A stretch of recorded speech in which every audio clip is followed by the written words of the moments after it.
Hello, hello, how are we today? Shadows, I only linked those recently.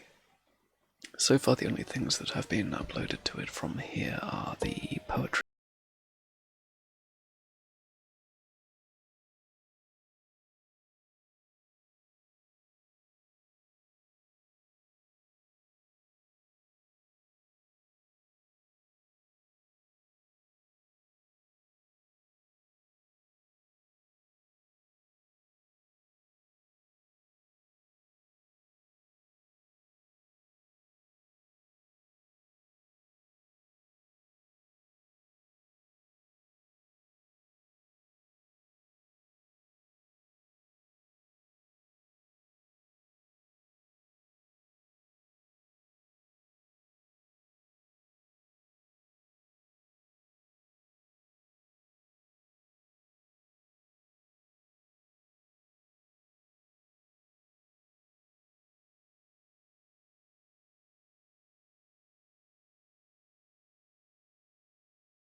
Oh, my throat is playing havoc with me.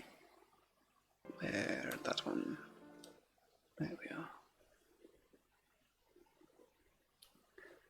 Dear mother, if you just could be a tiny little girl like me, and I your mother, you would see how nice I'd be to you. I'd always let you have your way. I'd never frown at you and say, "You are behaving ill today. Such conduct will not do." I'd always give you jelly cake for breakfast, and I'd never shake my head and say, "You must not take so very large a slice." I'd never say, "My dear, I trust you will not make me say you must eat your oatmeal," or "The crust you'll find is very nice." I'd buy you candy every day. I'd go downtown with you and say, "What would my darling like? You may have anything you see." Hello, Eurydice. I'd never say, "My pet, you know 'tis bad for health and teeth, and so I cannot let you have it."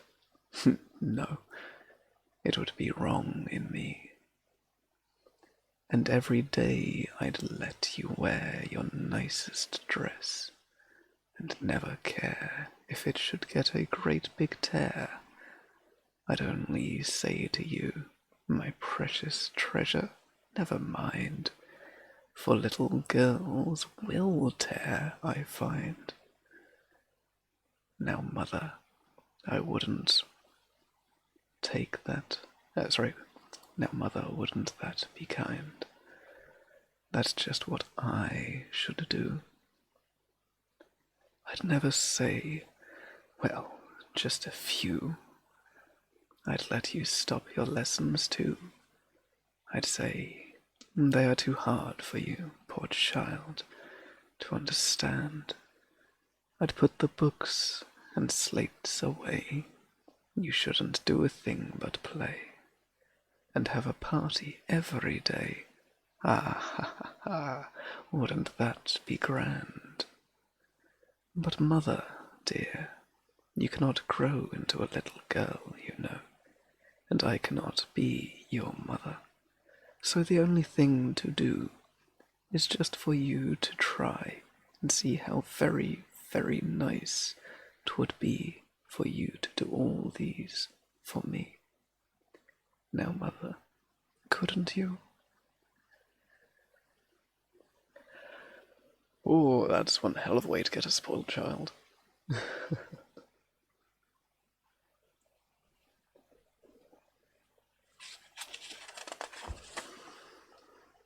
Children believe they know best at all times, and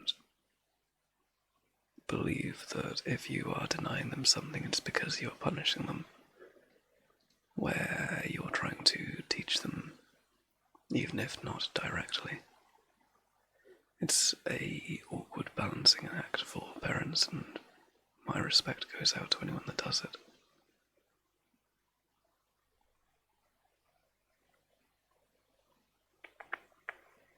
This one is to JH,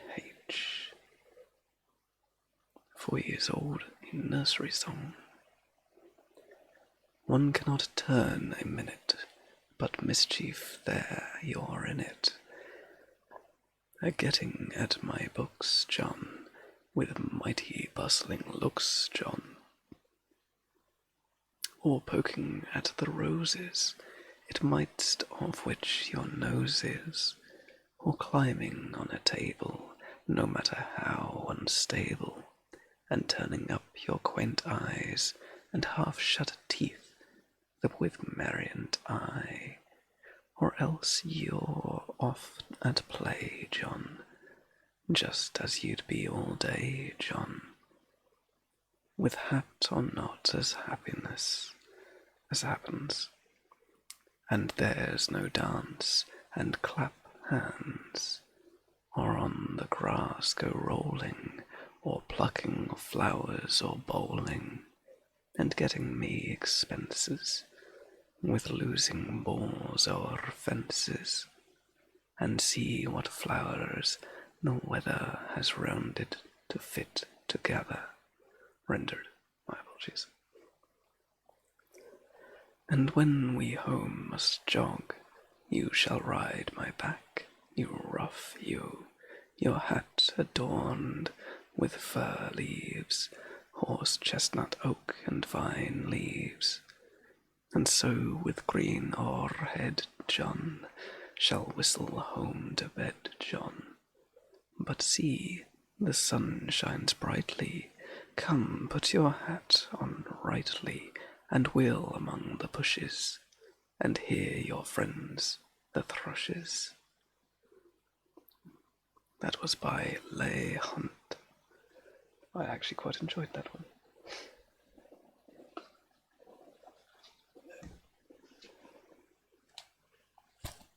But I will very much have to pause very briefly. My sincere apologies. I will be back shortly.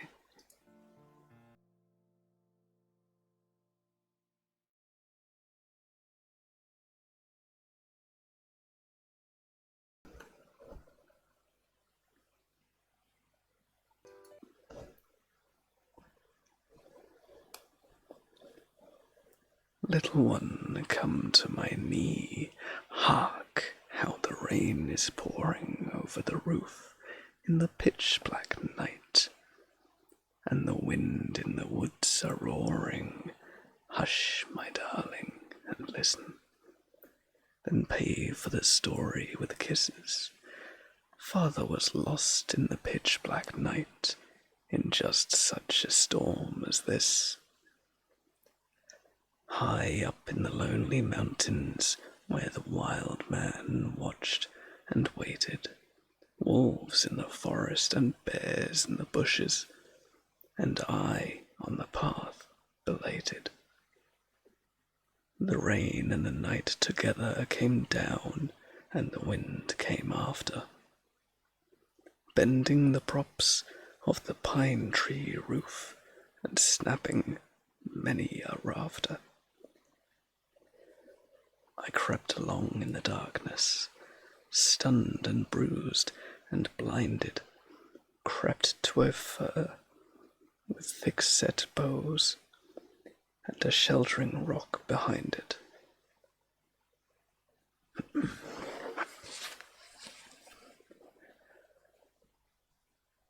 There, from the blowing and raining crunching, I sought to hide me. Something rustled, two green eyes shone, and a wolf lay down beside me. Little one, be not frightened. I and the wolf together, side by side, through the long, long night, hid from the awful weather. His wet fur pressed against me. Each of us warmed the other. Each of us felt, in the stormy dark, the beast and man was brother.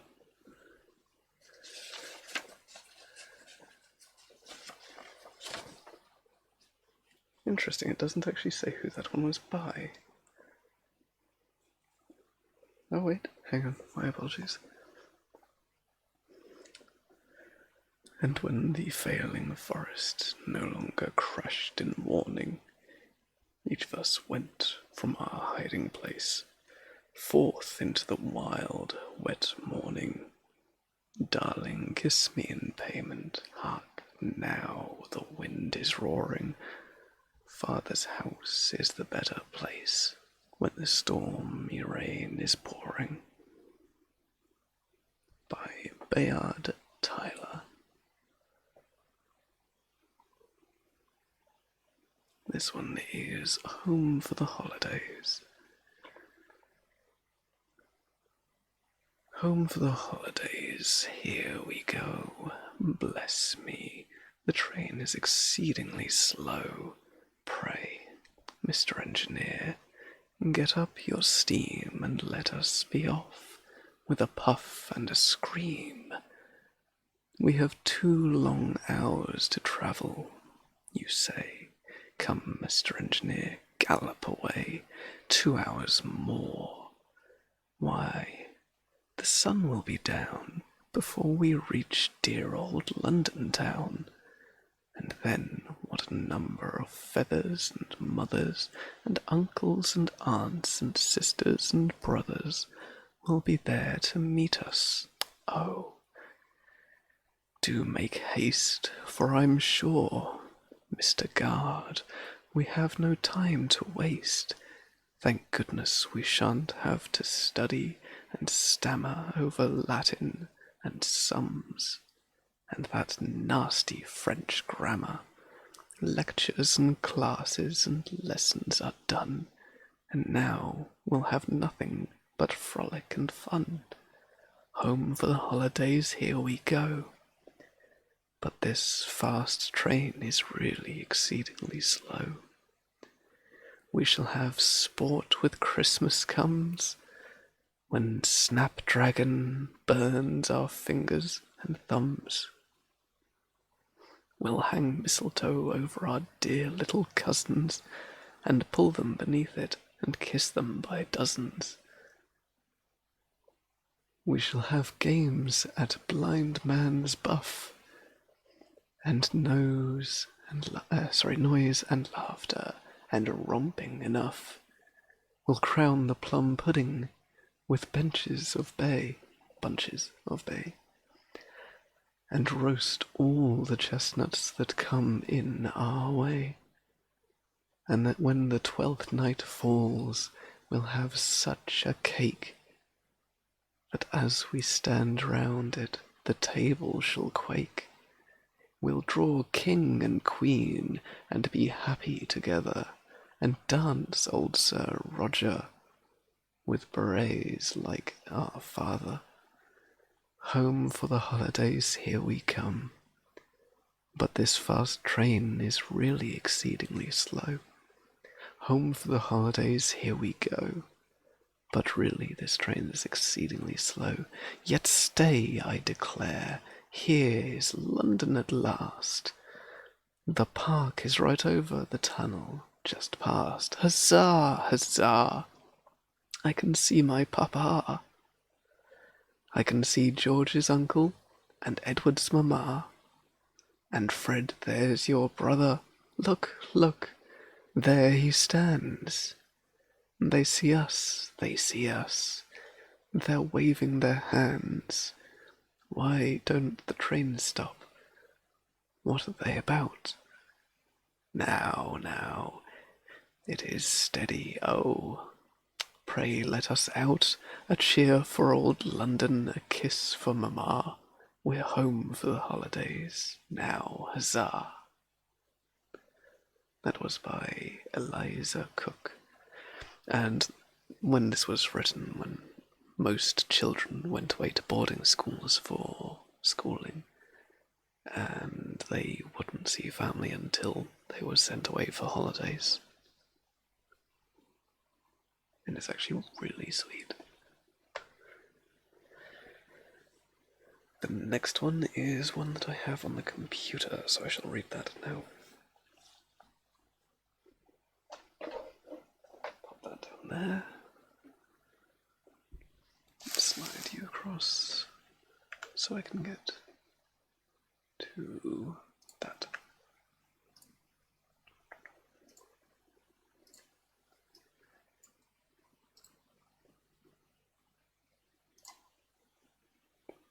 Copy the image.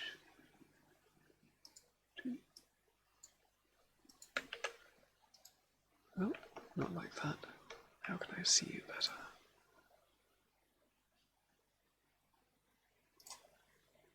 Oh, there we are. So I shall read this, and I would like you to guess as to what it is named, because I wouldn't be able to guess if I just heard it.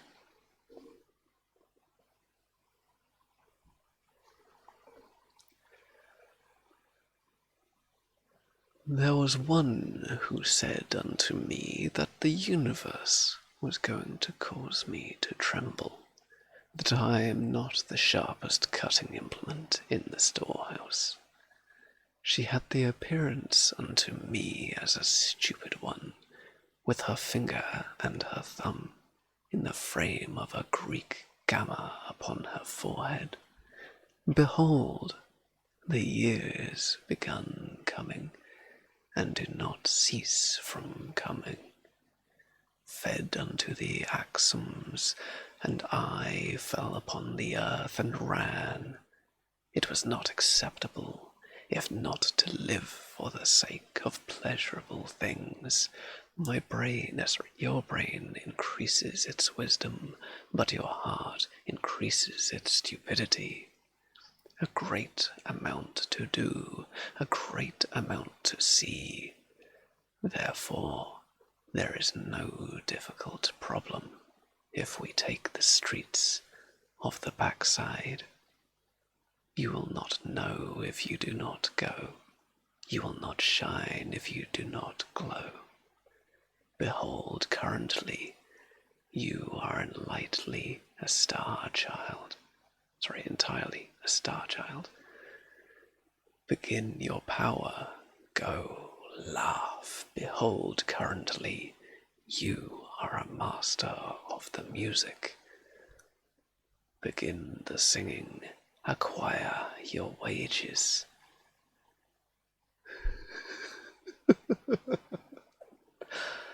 Oh.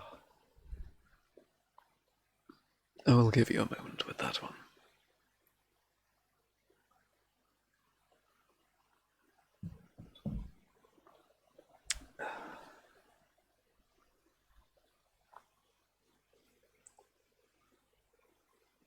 And considering the tremendous response we've had, that was indeed Smash Mouth's All Star, translated into Aramaic and then back into English. And it's one of the best things I've ever read. Oh, it's so daft and yet lovely.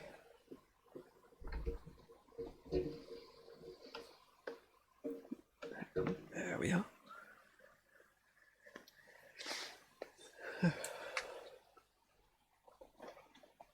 Let us see. What else do we have?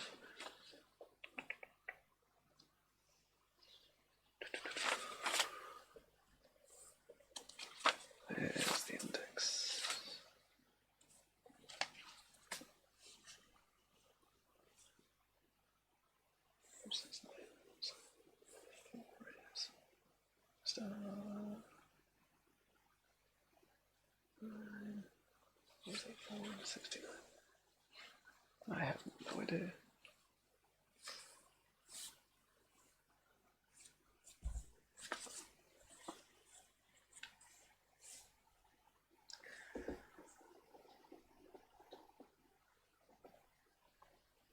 The Grey Squirrels. When in my youth I travelled throughout each north country, many a strange thing did I hear, and many a strange thing see. But nothing was there that pleased me more than when in autumn brown I came in depths of the pathless woods to the grey squirrel's town.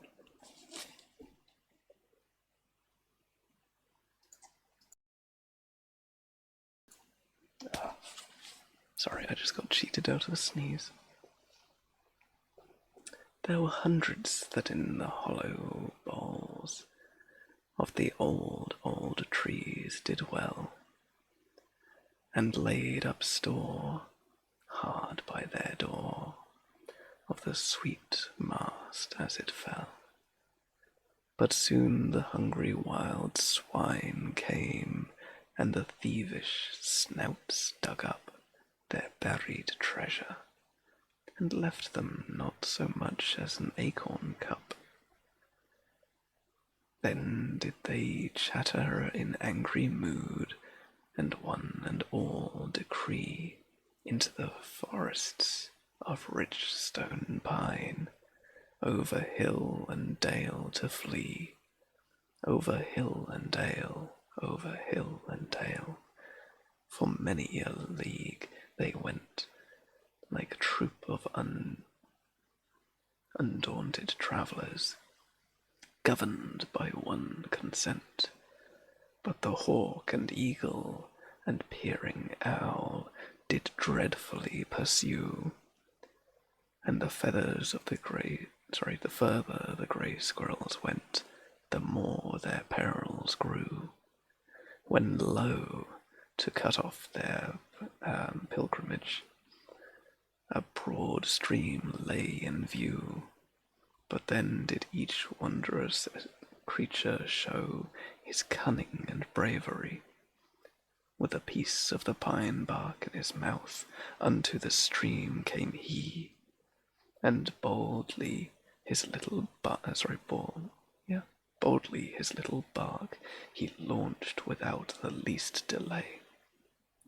His bushy tail was his upright sail, and he merrily steered away.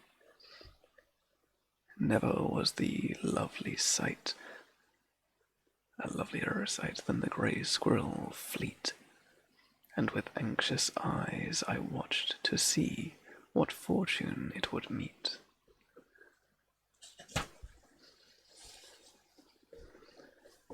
Soon they reached rough midstream, and even and anon I grieved to behold some small bark wrecked, and its little steersman gone. But the main fleet stoutly held across. I saw them leap to shore. They entered the woods with a cry of joy, for their perilous march was o'er. And that is by William Howitt. I actually quite like that one. I'm gonna make a note of his name, I reckon, so I can ensure to get some more of his.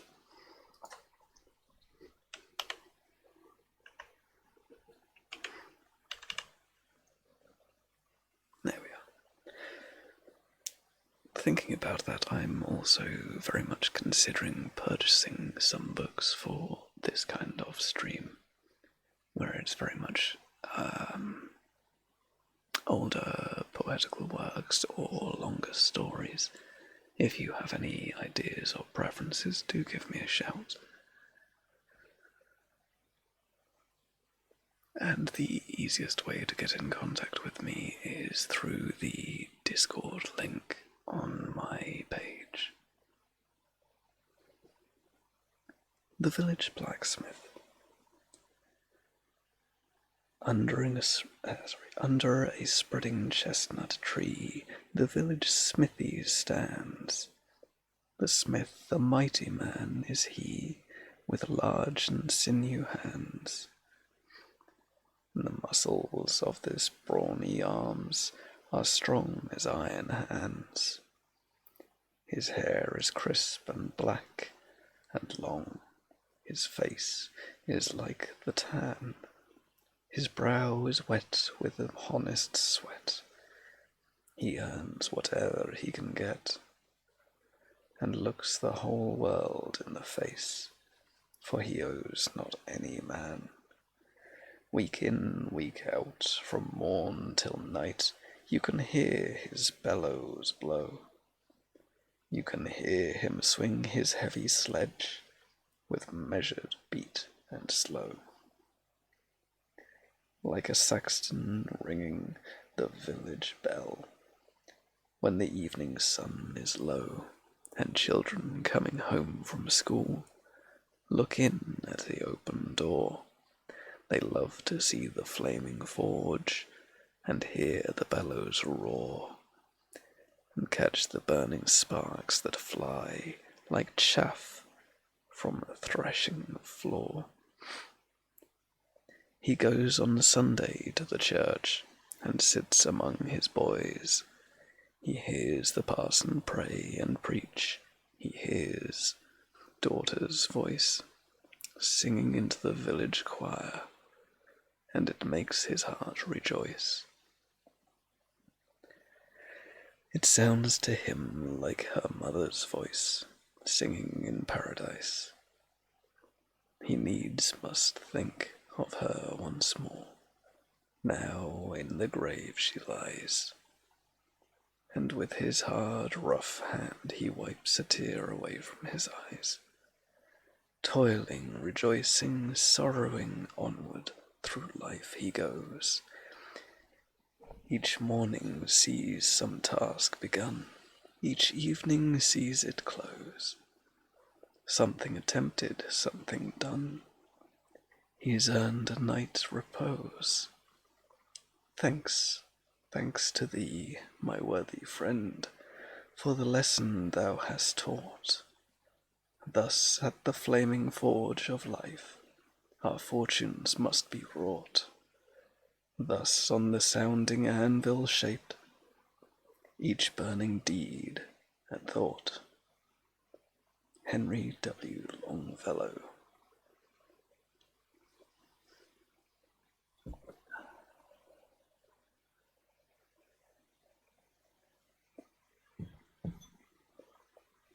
Lovely.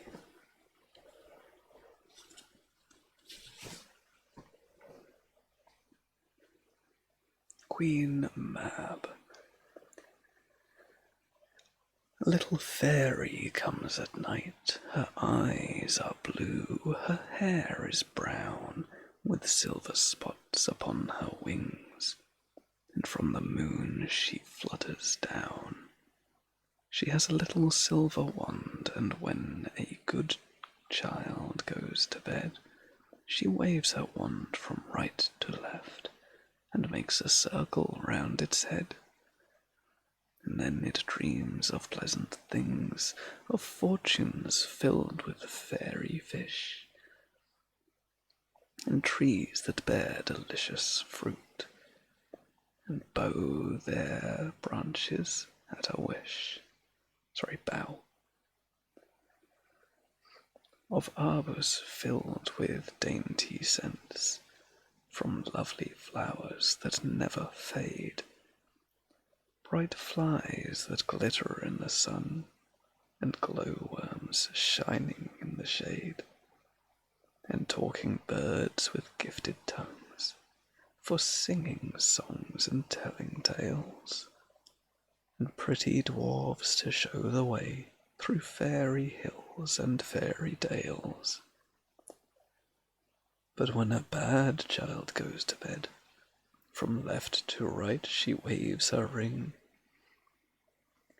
and then it dreams all through the night of only ugly, horrid things, Then lions come with glaring eyes, and tigers growl a dreadful noise, and ogres draw their aerial knives to to shed the blood of girls and boys.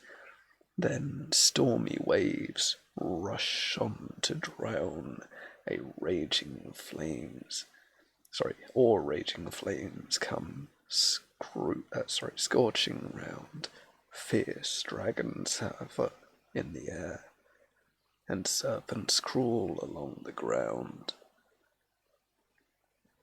Then wicked children wake and weep, and wish the long black gloom away. But good ones love the dark, and find the night as pleasant as the day. Oh, that was by Thomas Hood, of course. I do enjoy Thomas Hood. I was actually looking at one of his books as well. I do have the intent to get more poetical books, as I say. Oh, that's the point I was meant to remove.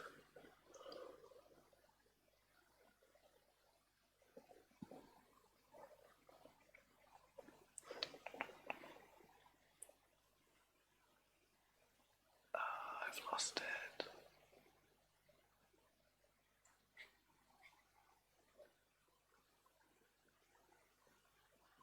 There it is. That one. I don't really wish for it to be shown during this kind of thing.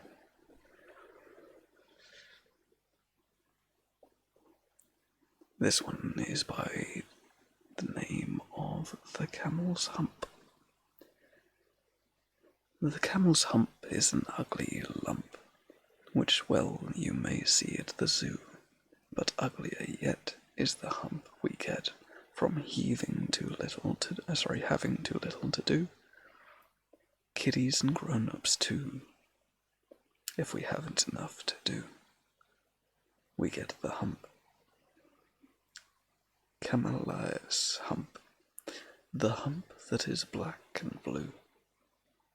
We climb out of bed with a furiously head and a snarly, yarly voice, a shiver and a scowl, and we grunt and we growl at our bath, at our boots and our toys. And there ought to be a corner for me, and I know there is one for you, where we get the hump. Camellias hump, the hump that is black and blue. The cure for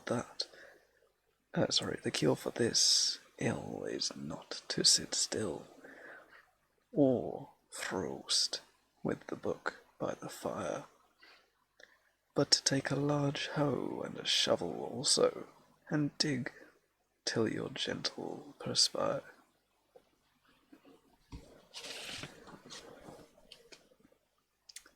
And then you will find that the sun and the wind and the Dijon of the garden too have lifted the hump, the horrible hump, the hump that is black and blue.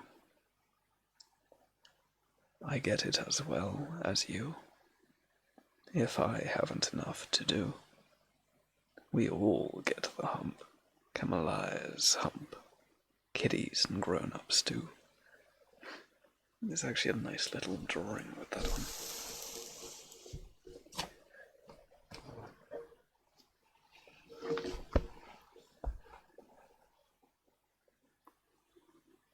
Lifted the hump, the horrible hump, the hump that is black and blue.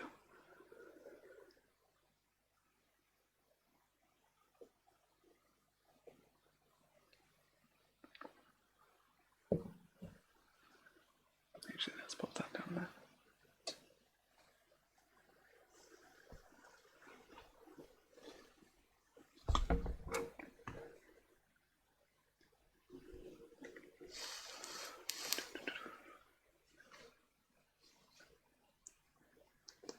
There we are. Terribly sorry.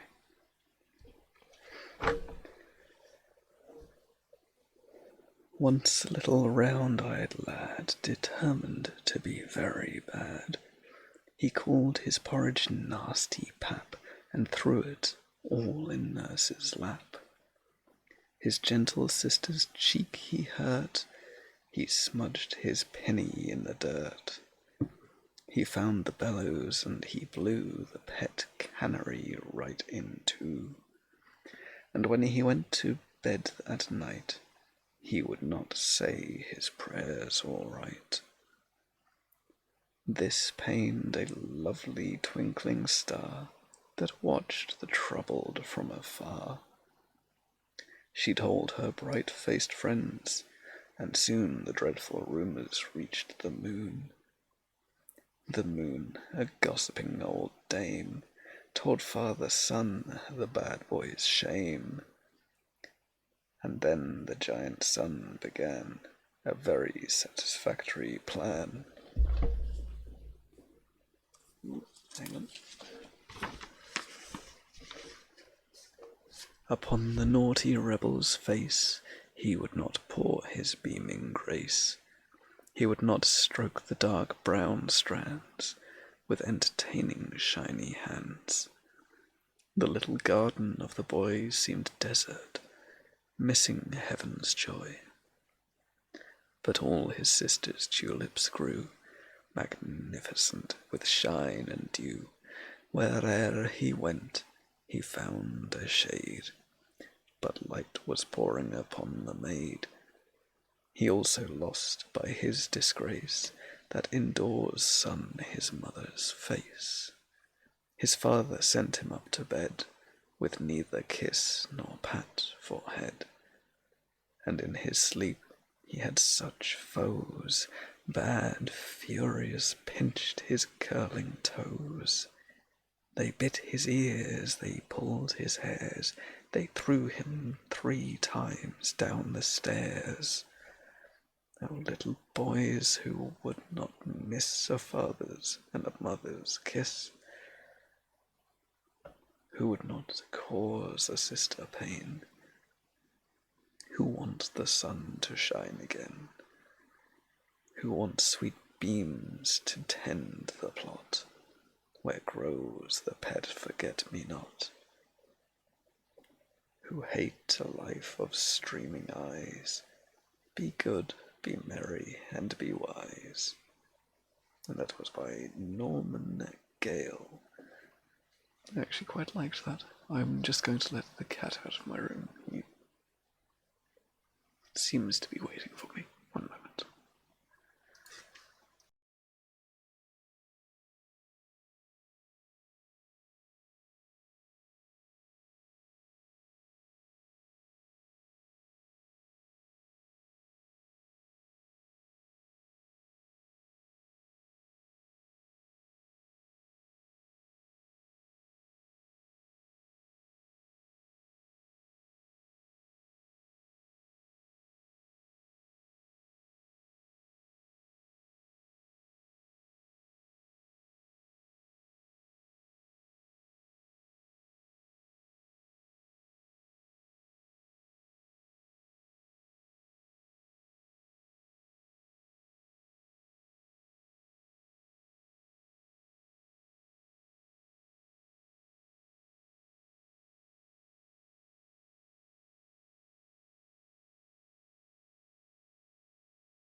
Terribly sorry about that.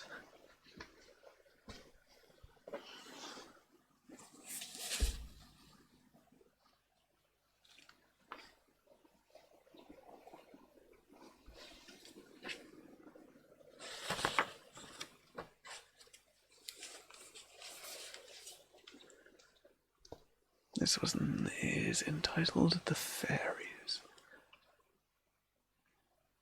Up the airy mountain, down the rushy glen, we daren't go a-hunting for fear of little men. We folk, good folk, trooping all together, green jacket, red cap, and white owl's feather.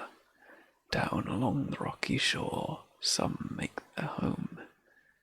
They live on crispy pancakes of yellow tide foam, some in the reeds of the black mountain lake, with frogs for their watchdogs all night awake. High on the hilltop the old king sits. He is now so old and grey, he's nigh lost his wits. With a bridge of white mist, Columbikill he crosses.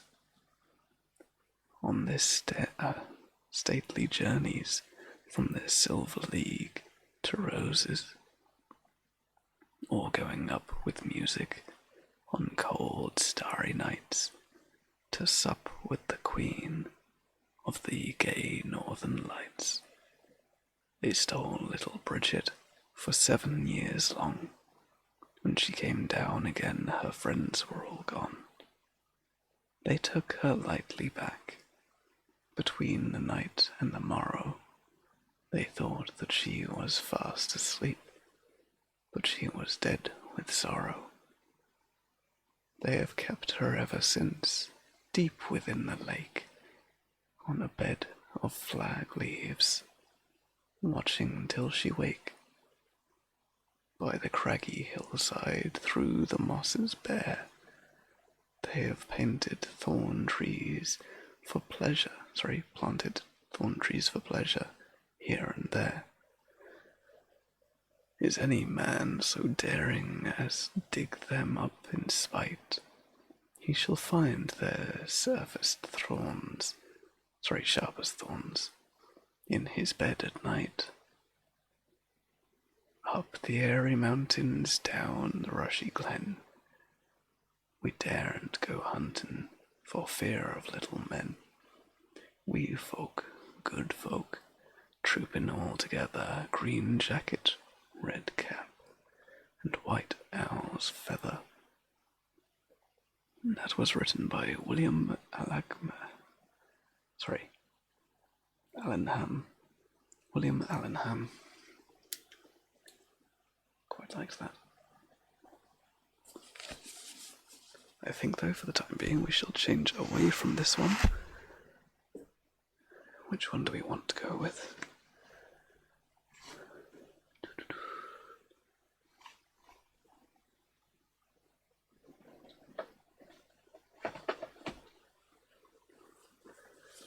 I think a different book. This one is Tennessee Yates. Let's see.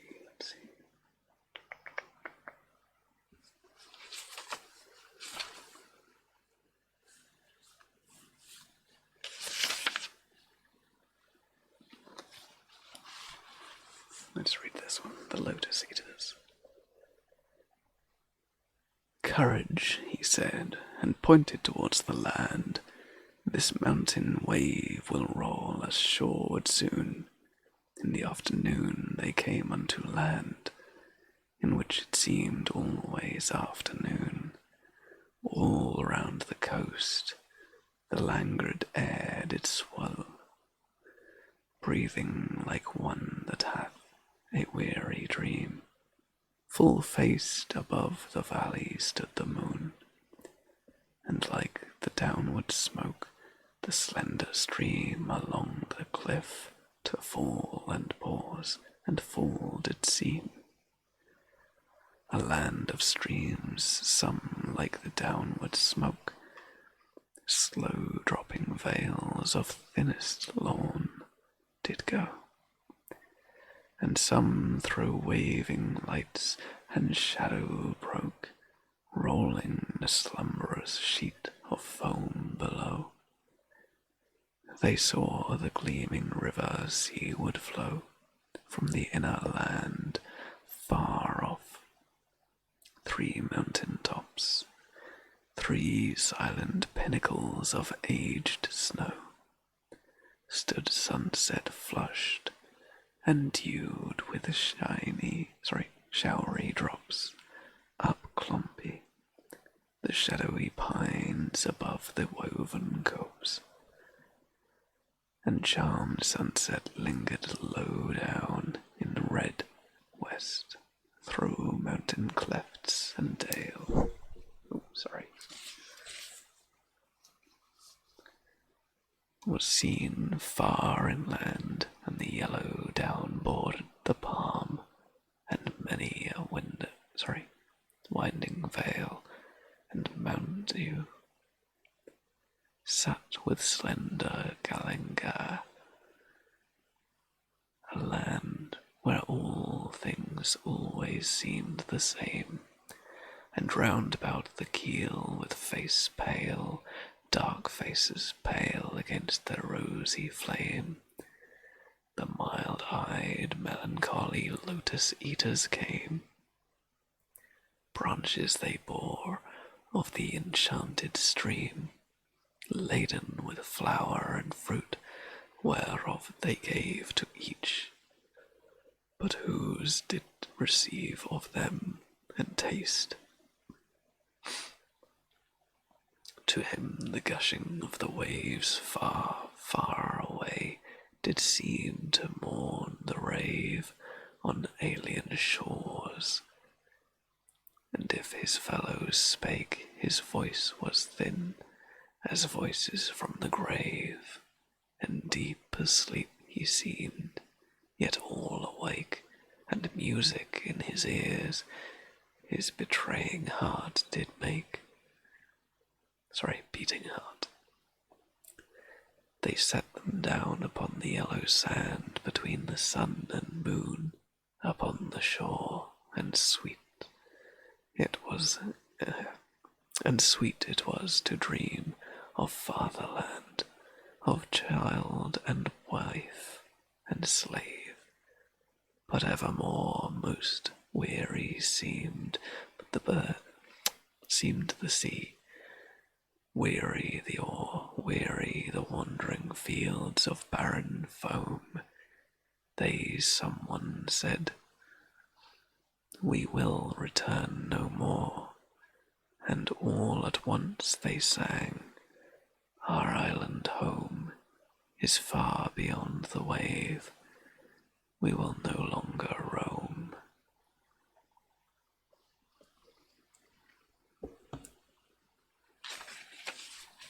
I really like that, actually. This is by Alfred Lord Tennyson, by the way.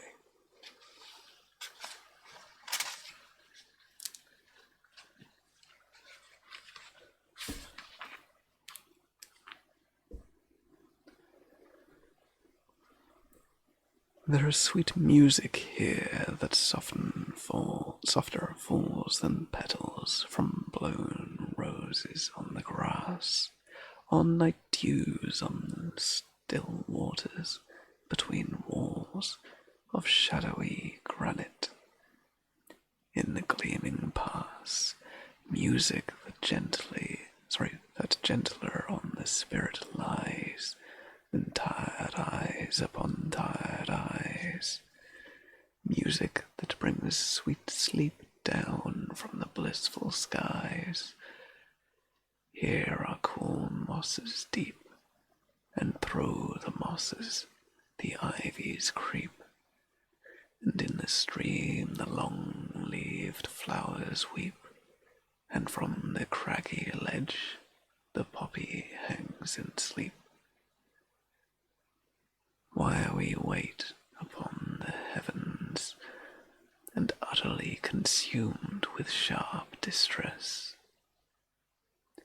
while all things else have rest from weariness, all things have rest, why should we toil alone? We only toil who are the first of things, and make perpetual moan, still from one sorrow to another's thrown, nor ever fold our wings and cease from wanderings, nor steep our brows in slumber's holy balm, nor hearken what what the inner spirit sings, there is no joy but calm. Why should we toil the roof and the crown of things? Low in the middle of the wood, terribly sorry, the folded leaf is word,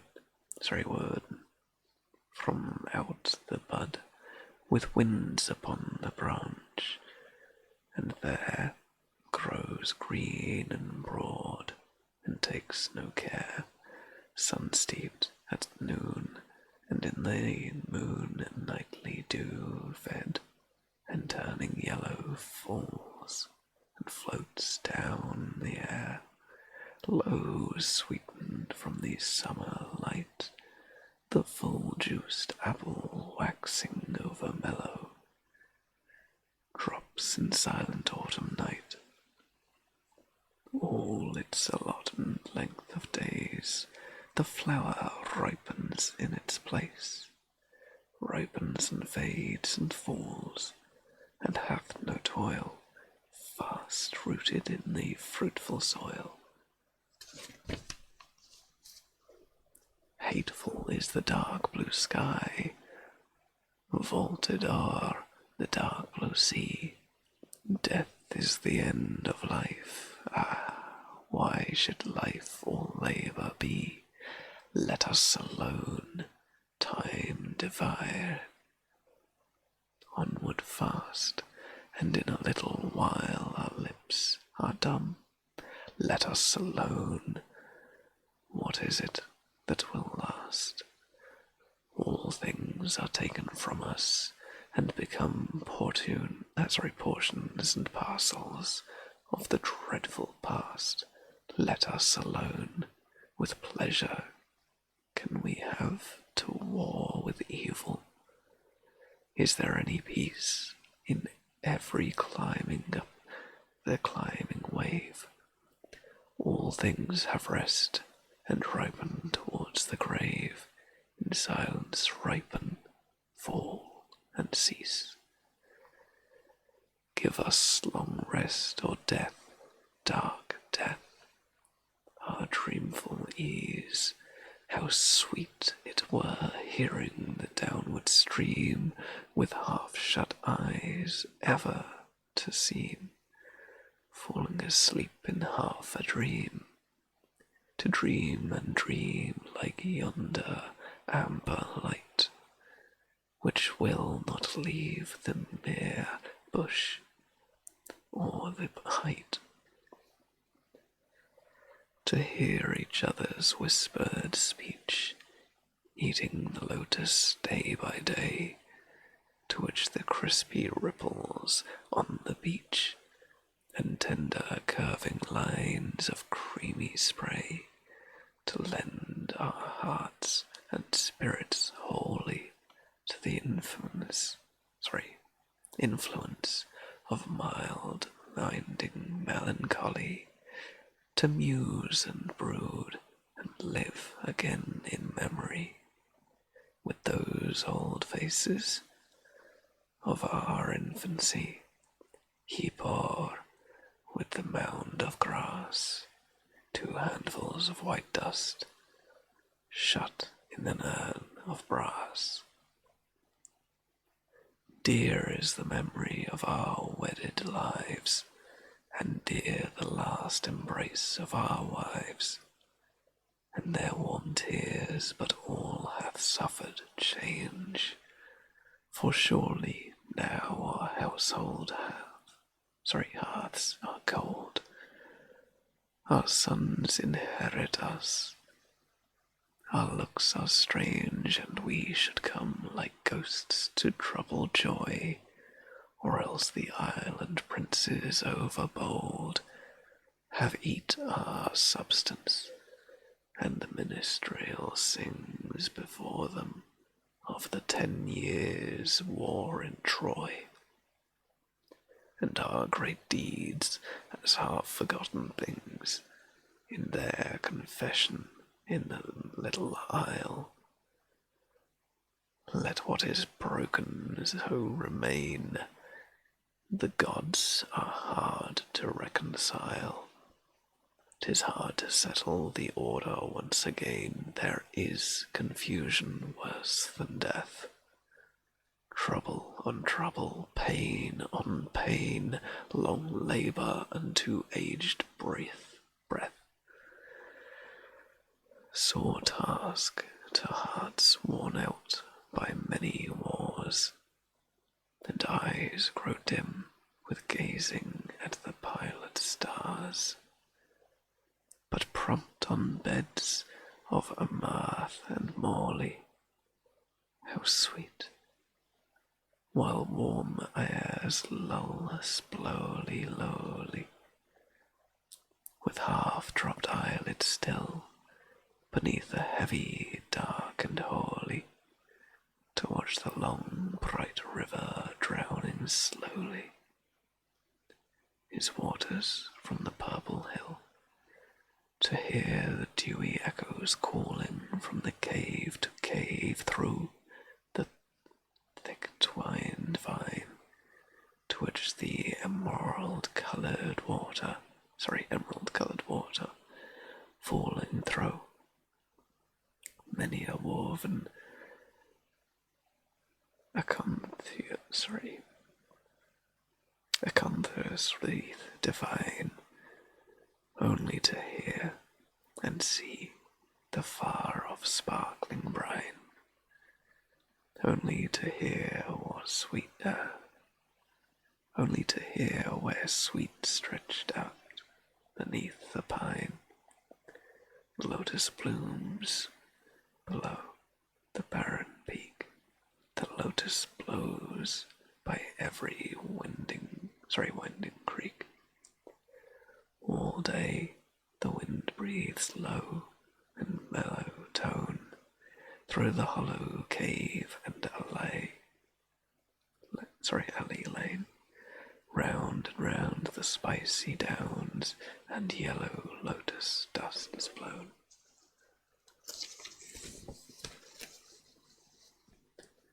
We have had enough of action and of mention.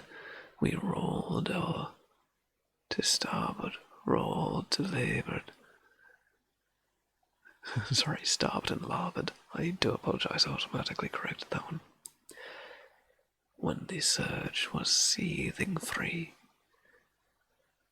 where the whirling monster spouted his foam fountainous in the sea, let us swear an oath and keep it with an equal mind, in the hollow lotus land, to live with lie reclined on his hills like gods together, careless of mankind, for the lie beside their nectar, and the bolts are hurled far below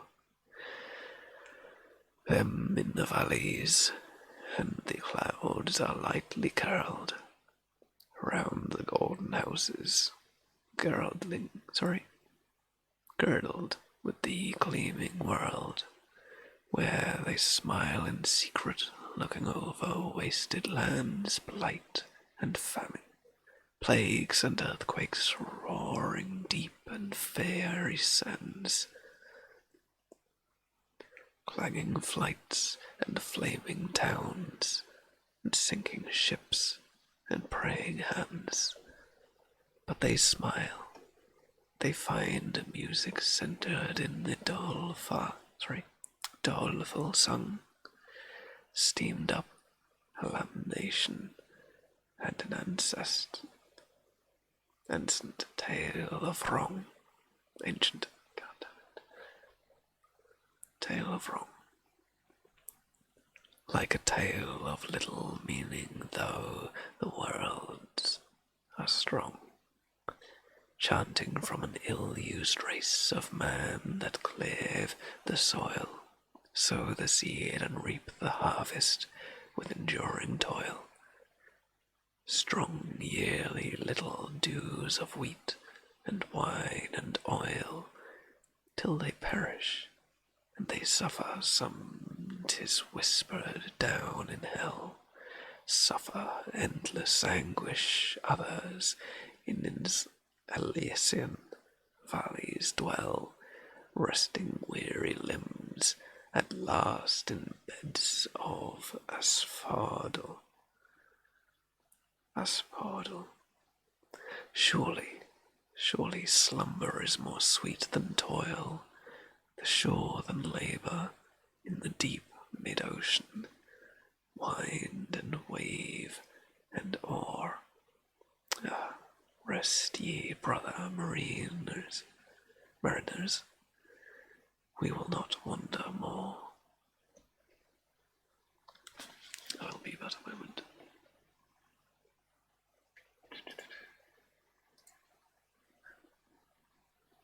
Refresh this. Click that.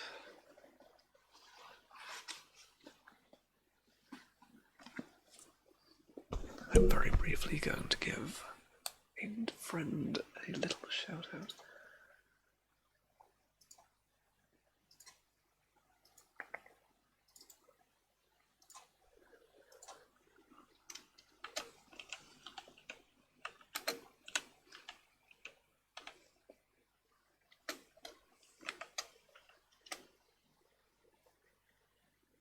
And if you do not already, I do sincerely implore you to go over and give our love to a dear friend.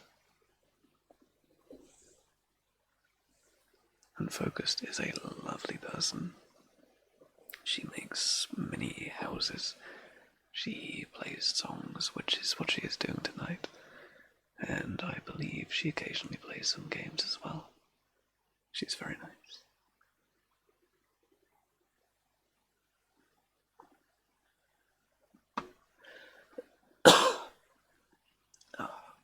Terribly sorry. There we are.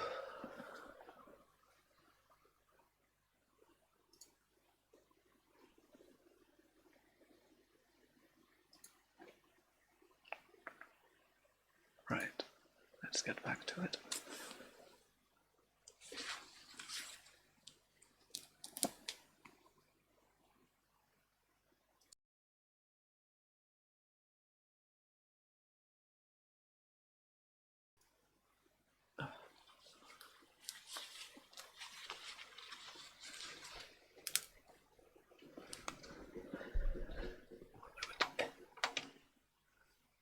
Bring that around so I can actually see it much better. Much better, indeed. This is Morte d'Arthur. So all day long the noise of battle rolled among the mountains by the winter sea, until King Arthur's table, man by man, had fallen in lion seas about their lord, King Arthur. Then, because his wound was deep, the bold Sir Bedivere uplifted him, Sir Bedivere, the last of all his knights, and bore him to the chapel nigh the field. A broken chancel.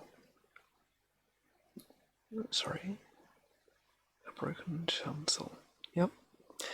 With the broken cross that stood on the dark statue of barren land.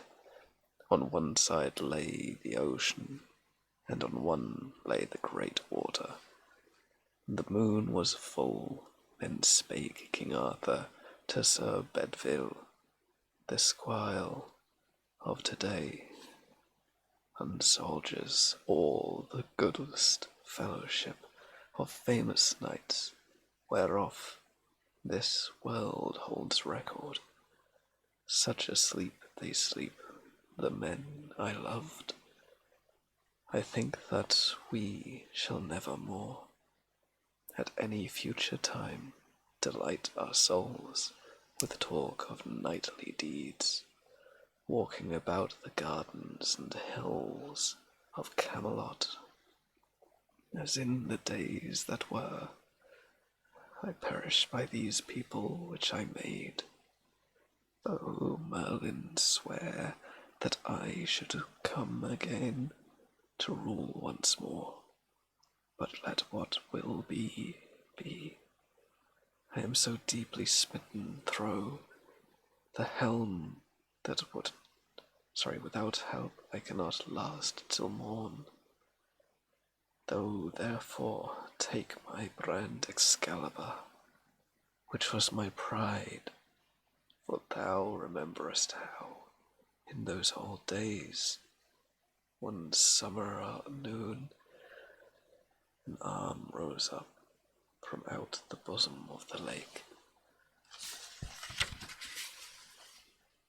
clothed in white and smite, mystic, wonderful, holding the sword, and how I rode across, and took it, and have worn it like a king, and wheresoever I am sung or told in after time, this also shall be known. But now delay not, take Excalibur, and fling him far into the middle mere. Watch what thou seest, and lightly bring me word. To him replied the bold Sir Bedivere, It is not meet. What? It is not meet, Sir King, to leave thee thus, Atlas, alone, and smitten through the helm. A little thing may harm a wounded man, yet I thy hest, will all perform at full. Watch what I see, and lightly bring thee word. So saying, from the ruined shrine he stepped, and in the moon, athwart the place of tombs, there lay mighty bones of ancient men, old knights, and over them the sea wind sang, shrill, chill, with flakes of foam. He stepped down by zigzag paths and juts of pointed rock, came out the shining levels of the lake. There drew he forth the brand Excalibur, and o'er him drawing it, the winter moon brightening, the skirts of long cloud ran forth, and sparkling keen with frost against the hilt, for all the heft twinkled with diamond sparks. Myriads of topaz light and jacinth work, of subtlest jewelry, he gazed so long that both his eyes were dazzled as he stood. This way and that, dividing the swift mind in act to throw, but at the last it seemed better to leave Excalibur concealed. There in the many knotted water flangs that whistled stiff and dry about the marge, so strode he back slow to the wounded king. Then spake King Arthur to Sir Bedivere, Hast thou performed my mission which I gave? What is it thou hast seen, or what hast heard, and answered made by the bold Sir Bedivere? I heard the ripple washing in the reeds, and the wild water lapping on the crag. To whom replied King Arthur, faint and pale, Thou hast betrayed thy nature and thy name. not rendering true answers, as beseemed thy feltly, nor like noble knight, for Sir, sign had followed either hand or voice, or else a mention of the mare. This is a shameful thing for men to lie. Yet now I charge thee quickly, go again as thou art life and dear, and do the thing I bid thee. Watch the lightly bring my word. Then went Sir Bedivere the second time across the ridge, and paced beside the mare, counting the dewy pebbles, fixed in thought.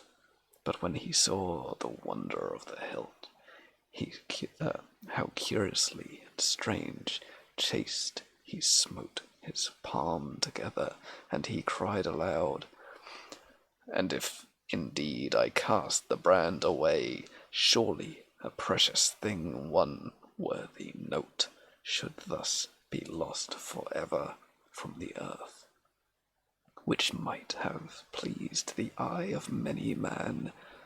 What good should follow this? If this were done, what harm undone? Deep harm to disobey, seeing ordinance is the bond of rule. Were it well to obey the king if a king demand an act unprofitable against himself? The king is sick, and knows not what he does. What record or what relic of my lord should be to aftertime but empty breath, and rumours of a doubt? But where this kept, stored in some treasure house of mighty kings, someone might show it at a joust of arms, saying King Arthur's sword Excalibur, wrought by the lonely maiden of the lake. 9 years she wrought it, sitting in the depths, upon the hidden bases of the hills. So might some old man spake in the aftertime to all the people, winning reverence. But now much honour and much fame were lost. So spake he, clouded with his own consent, and hid Excalibur the second time, and so strode back slowly to the wounded king, then spoke to King Arthur, breathing heavily. What is thou hast seen, or what hast heard? And answer made the bold Sir Bedivere, I heard the water lapping at the crag, and the long ripple washing at the reeds. To whom replied King Arthur, much in wrath, Ah, miserable and unkind, untrue, unknightly traitor, hatred, woe is me! Authority forgets a dying king, laid widowed of the powers of his eyes that bode the will. I see thee what thou art, for thou the latest left of my knights, in whom should meet the offices of all. Thou wouldst betray me for my precious hilt, either from lust of gold or like of girl, valuing the giddy pleasure of the eyes, yet for a man may fail in duty twice, and the third time may prosper. Get thee hence. But if thou spared to fling Excalibur, I will arise and slay thee with my hands. Then quickly rose Sir Bedivere, and ran and leaping down the ridges, lightly plunging among the blushy beds, and clutched the sword, and strongly wheeled and threw it.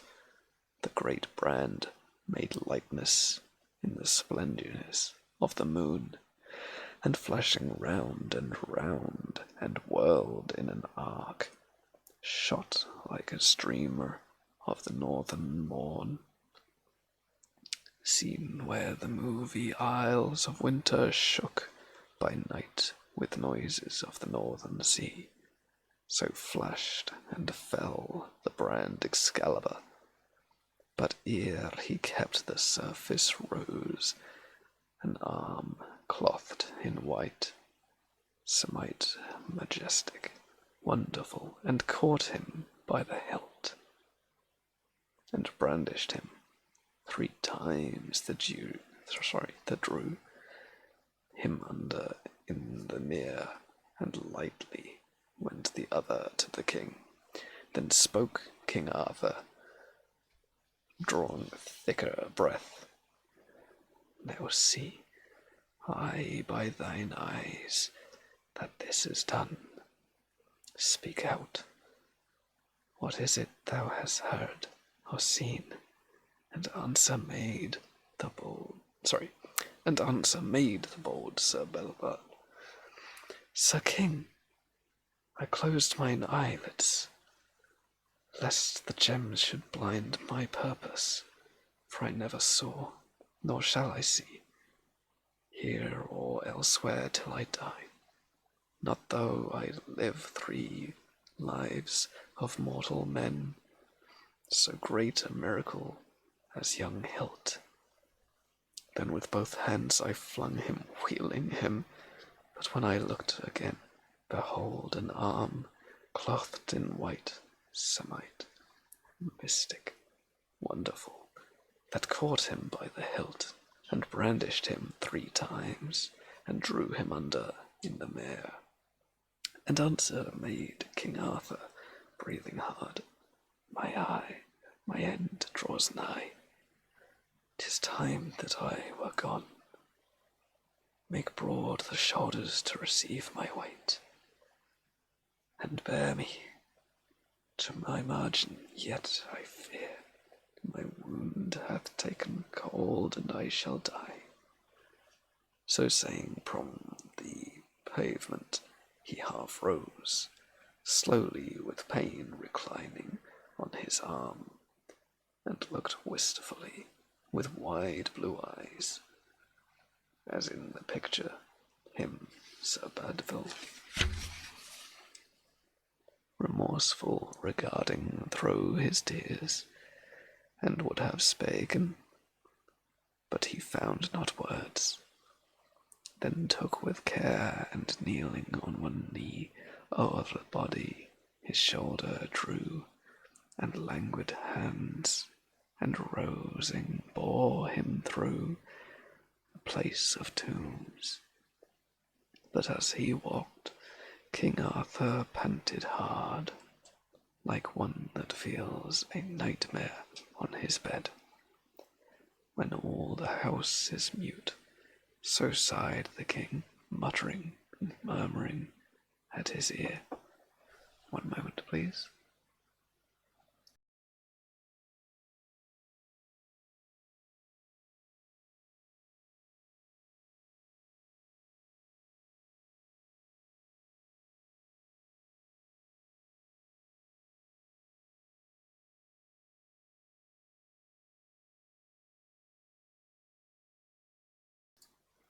Terribly sorry. Mood King murmuring in his ear. Quick, quick! I fear it is too late, and I shall die.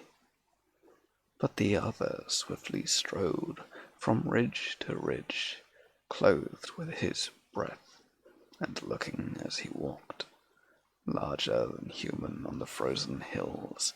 He heard the deep behind him, and a cry before.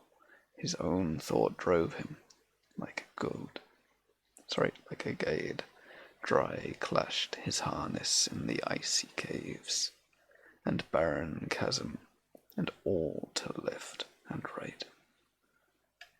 The bare black cliff clanged round him as he based his feet on juts of slippery crag and rang, sharp smitten with the dent of armed heels. And on a sudden low and level lake, and the long glories of the winter moon, then saw they how they hove a dusky barge, dark as a funeral scarf from the stream to stream.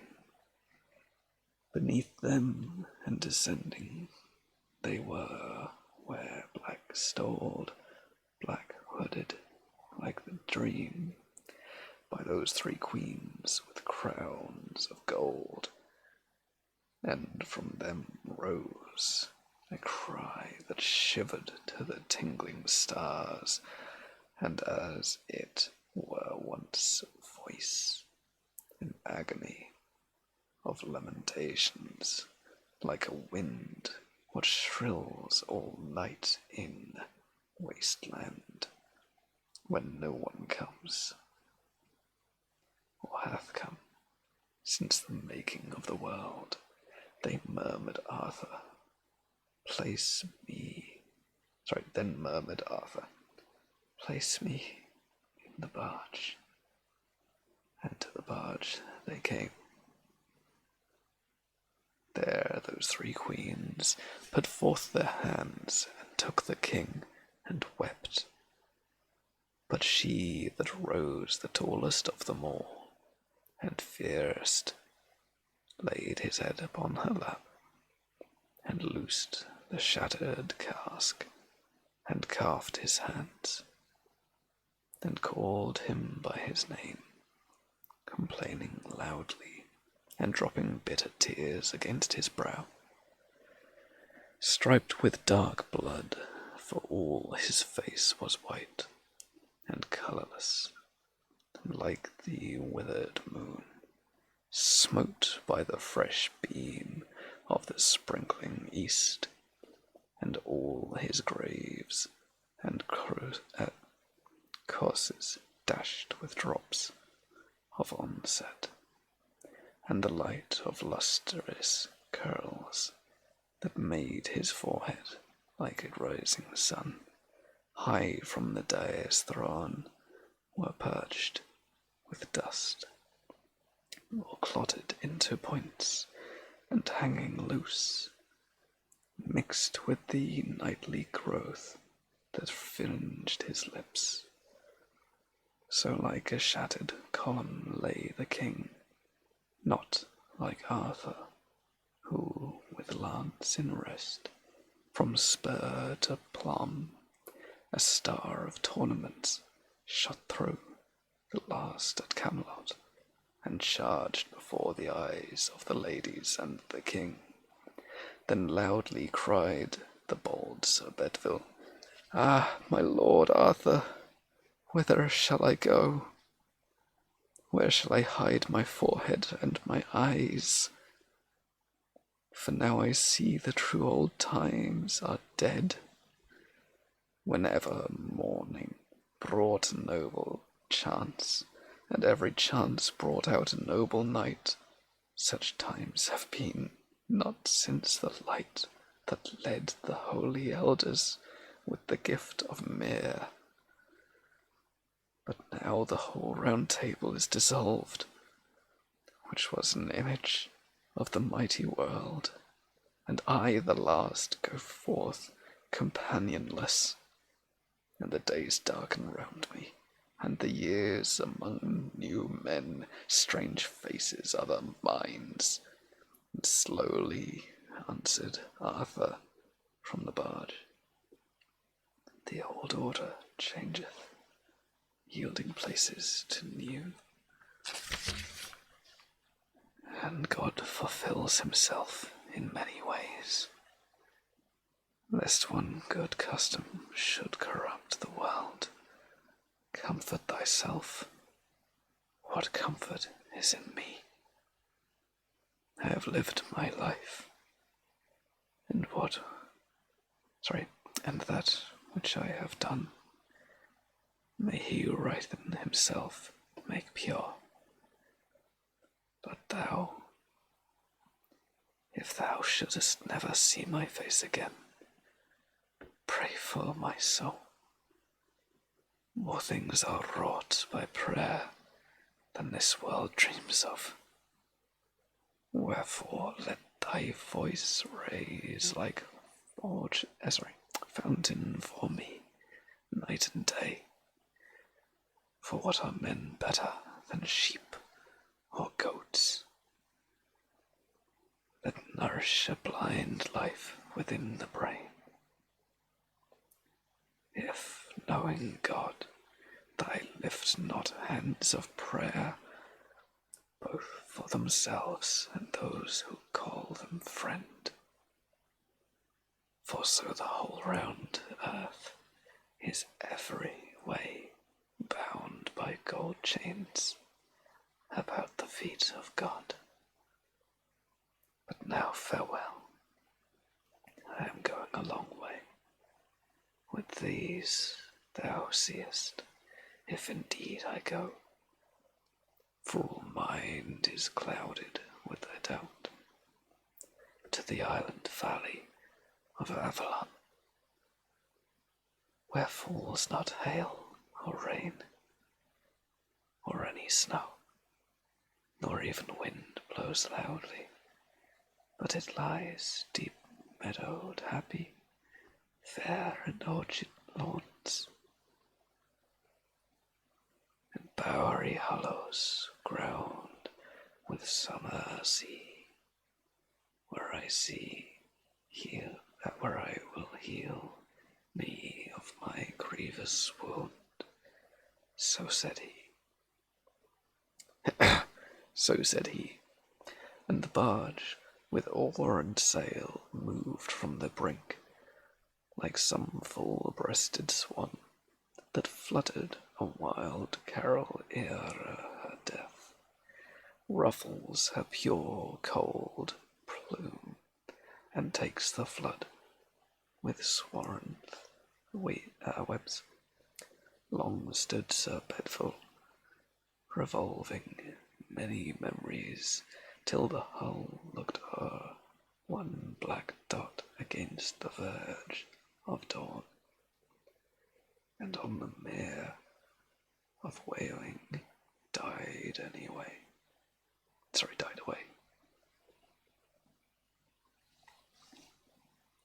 I've never read that one. I actually really liked that. Once more, that was by Alfred Lord Tennyson.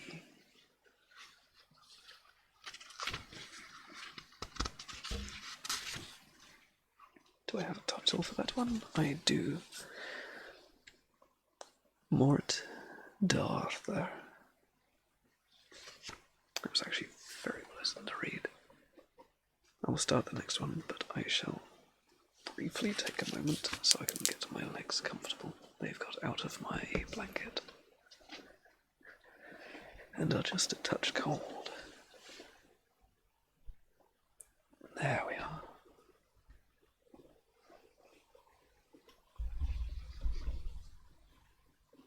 Much better. I do hope you all are well, and do not forget to hydrate.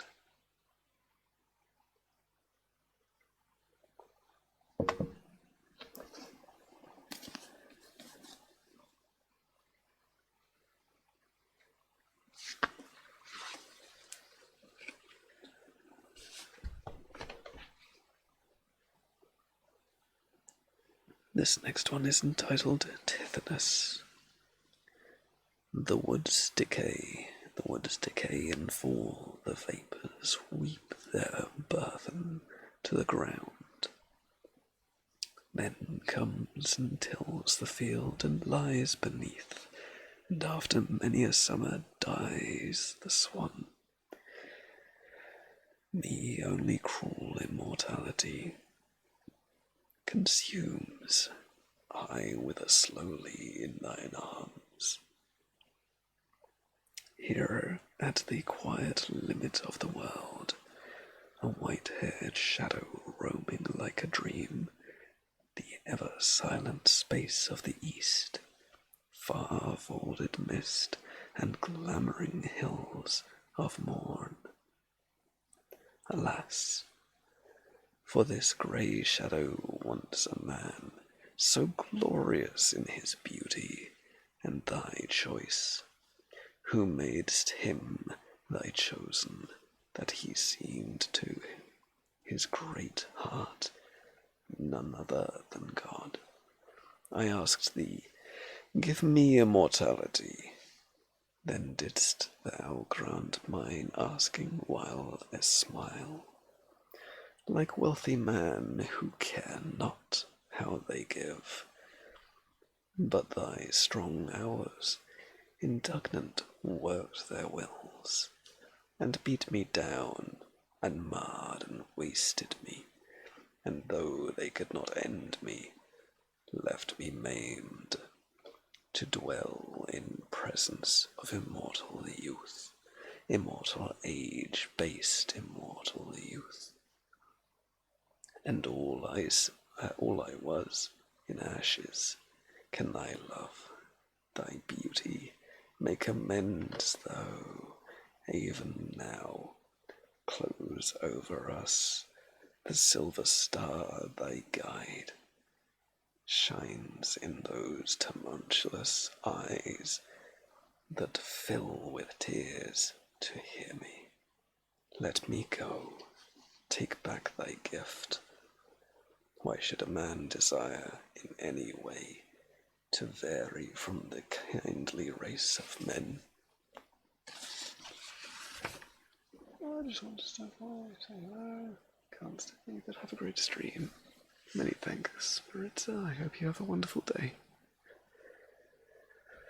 Or pass beyond the goal of ordinance, where all should pause, as in most meet for all. A soft air fans the cloud apart. There comes a glimpse of that dark world where I was born. Once more the old mysteries gleaming steals from thy pure bows, and from thy shoulders pure, and bosom beating with the heart renewed. Thy cheek begins to redden through the gloom. Thy sweet eyes brighten slowly close to mine, ere yet thy blind the stars and the wild team which love thee, yammering for thy yoke, arise and shake the darkness from their loosened manes, and beat the twilight into flakes of fire. Lo, ever thus thou growest beautiful, in silence then before thine answer given, depart, and thy tears are on my cheek. Why wilt thou ever scare me with thy tears, and make me tremble last, a sighing learnt, in days far off, on that dark earth, be true? The gods themselves cannot recall their gifts. Ay me, with what other heart in days far off, and with what other eyes I used to watch, if I be he that watched the lucid outline forming round thee, saw the dim curls kindle into summer rays, changed with thy mystic change, and felt my blood glow with the glow that slowly crimsoned hail. thy presence and thy portals, while I lay, mouth, forehead, eyelids growing dewy warm, with kisses balmier than half-opening buds of April, and could hear the lips that kissed, whispering I knew not what of wild and sweet.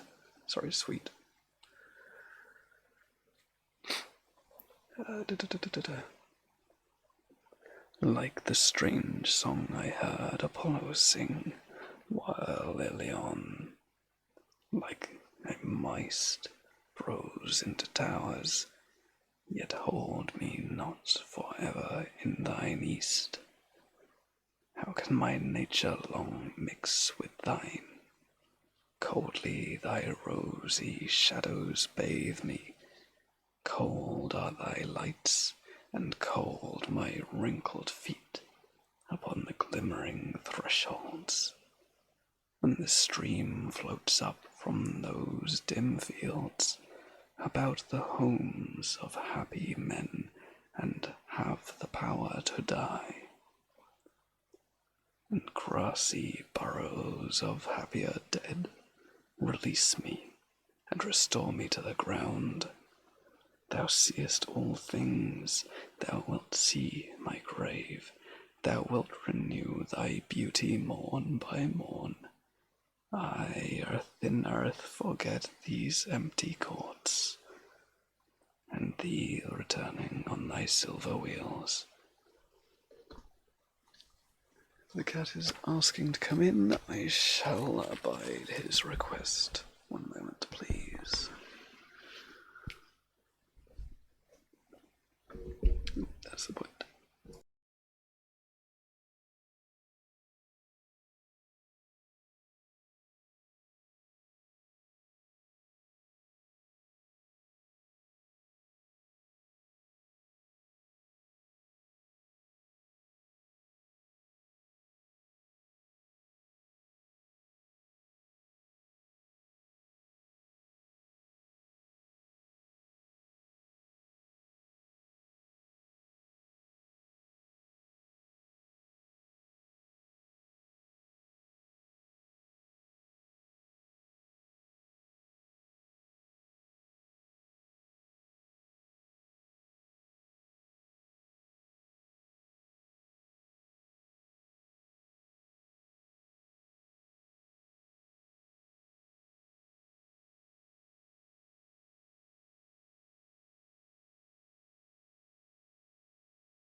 Hello once more.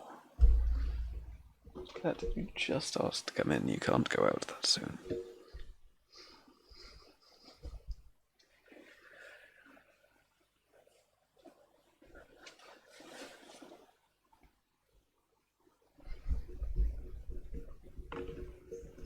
Get back under my cover once more. There we are. Come on, buddy.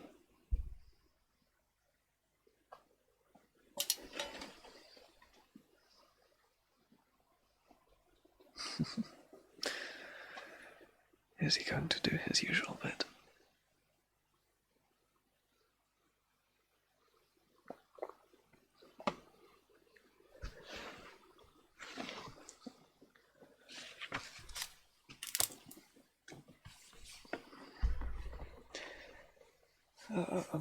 Do we go with this one? Yes, why not? From the Vision of Sin, song at the Rhind Inn of a grey and gap-toothed man. Wrinkled oyster, grim and thin, here in custom come your way. Take... Oh, hang on, the cat is saying hello. Terribly sorry. Take my brute and lead him in. Stuffs his ribs with muddly hay. Bitter barmaid warming fast. See that sheets are on my bed, What? The flower of life is past. Is it long before you wed? Slipshod waiter, lank and sore, at the dragon on the hearth. Let us have a quiet hour. Let us hob and nob with death. I am old, but let me drink. Bring me spices, bring me wine. Remember when I think that my youth was half divine. Wine is good for shivered lips, when blanket wraps the day, when the rotten woodland drips, and the leaf is stomped in clay. The cat really wants attention right now. I do apologize. You right, buddy? Yeah, he's good. Sit thee down and have no shame, cheek be jowl, and knee by knee. Are you helping out? Oh, many thanks, Eurydice.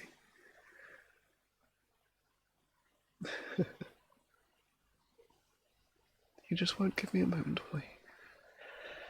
In clay. Sit thee down and have no shame, cheek by jowl, and knee by knee. What care I for any name? What for order or degree? Let me screw thee up a peg, let me lose thy tongue with wine. Callest thou that thing a leg, which is thinnest of mine? Which is thinnest, thine or mine? Thou shalt not be saved by workers. Thou hast been sinner too. Ruined trunks on weathered forks, empty scarecrows, I and you. Fill the cup and fill the can, have a rouser before the morn. Every moment dies a man, every moment one is born. We are men of ruined blood, therefore comes it we are wise. Fish are we that live in mud, rising to no fancy flies. Name the fame to fly sublime through the courts, the camps and schools, is to the ball of time banded by the hands of fools.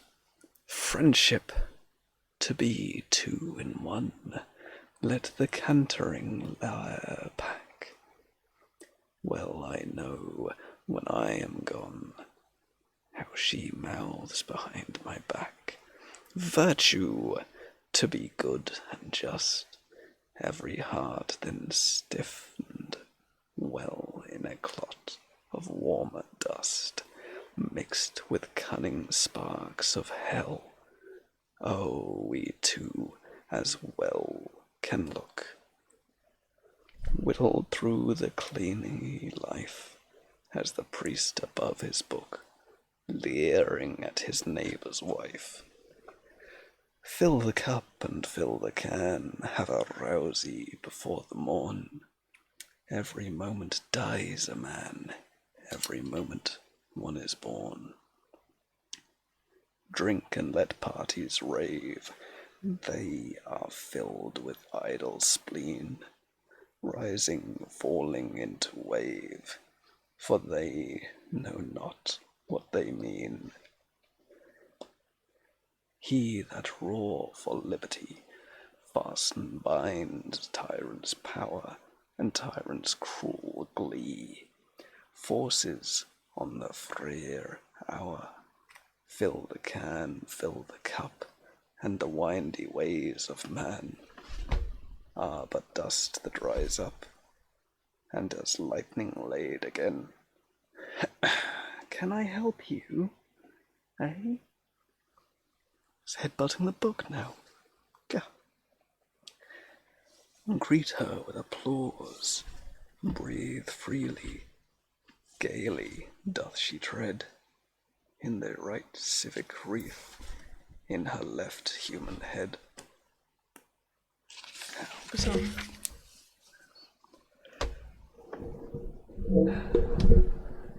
Terribly sorry for that.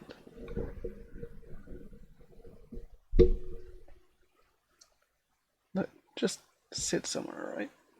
I don't care where, I'll give you attention. Are you okay? Come down? Or are you just going to stand there looking at me? Come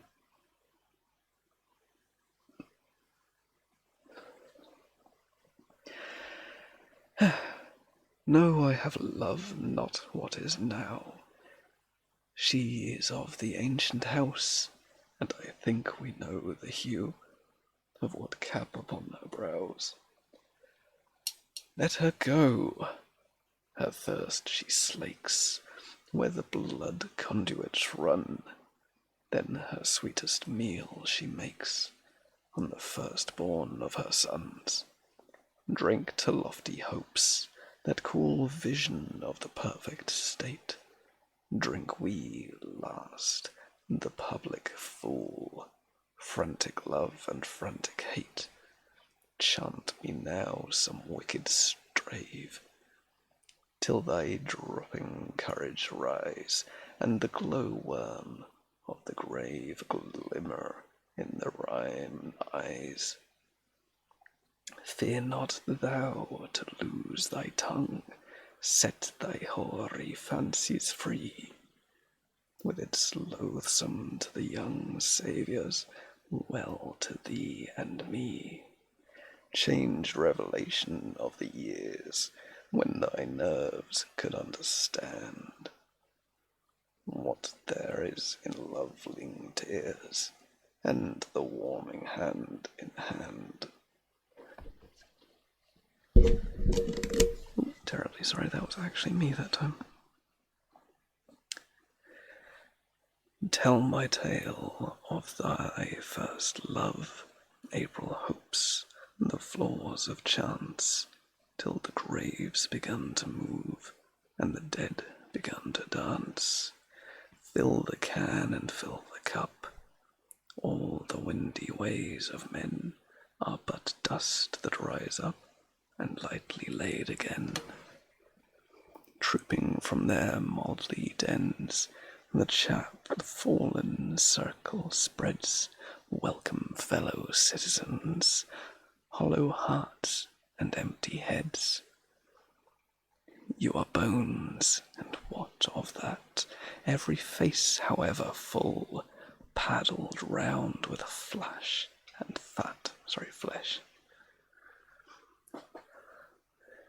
is but moulded on the skull. Death is king, and vivid Rex tread a measure on the stones, maiden. If I know your sex from the fashion on your bones, no, I cannot praise the fire in your eye, nor yet your lip. All the more do I admire joints of cunning workmanship. Lo, God's likeness, the ground plan, neither moulded, glazed, or framed. Bus me, thou rough sketch of man, for too naked to be shamed. Drink to fortune, drink to chance, while we keep a little breath. Drink to heavy ignorance, hop and knob with with brother death. Thou art mazed a night as long, and the longer a night is near. What I am not, all as wrong as a bitter jest is dear. Youthful hopes by scores to all, when the locks are crisp and curled, and to me, my Magdalen girl, and my mockeries of the world.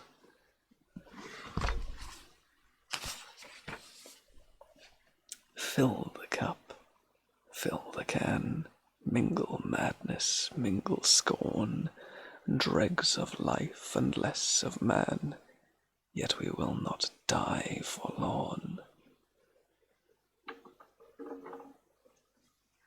I reckon that would actually be really fun to sing.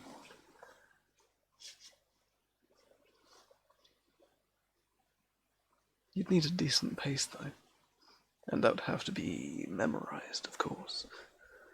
But I think it would be fantastic. It's one of the more somber songs. Then again, everything of old seems to be that way. They were significantly more real in what they had back then, in what life was, and how things were. This one is simply entitled Break, Break, Break. Break, break, break on the cold grey stones, O sea, and I would that my tongue could utter the thoughts that arise in me. Oh, well for the fisherman's boy, that he shouts with his sisters at play. Oh, well for the sailor lad, that he sings in his boat on the bay. And the stately ships go on to their heaven under the hill. But oh, for that touch of a varnished hand, and the sound of a voice that is still. Break, break, break, at the foot of the crags or sea. But the tender grace of the day that is dead will never come back to me. We are going to bounce ahead a touch, I reckon. We want to find a different person to read from. I enjoy Tennessee, but I don't wish to only do him. Oh, Edward Lear! Yes! Edward Lear is a good one. Then we have preface, we ignore the preface. The dawn of the luminous nose. Ooh, let's go with that. When awful darkness and silence reign over the great Grombolian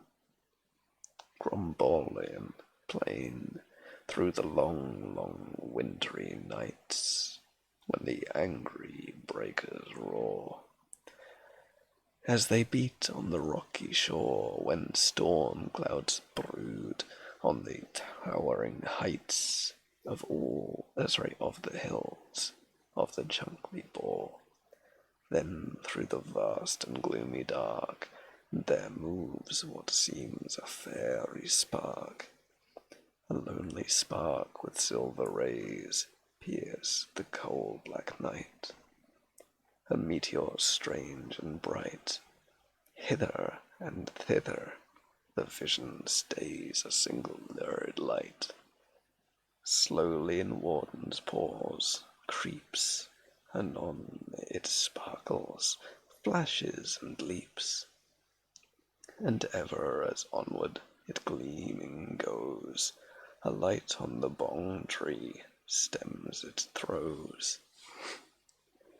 And those who watch at the midnight hour from hall of terrace or lofty tower cry as the wild night passes along, the dong, the dong, the wandering dong through the forest goes, the dong, the dong, the dong with luminous nose.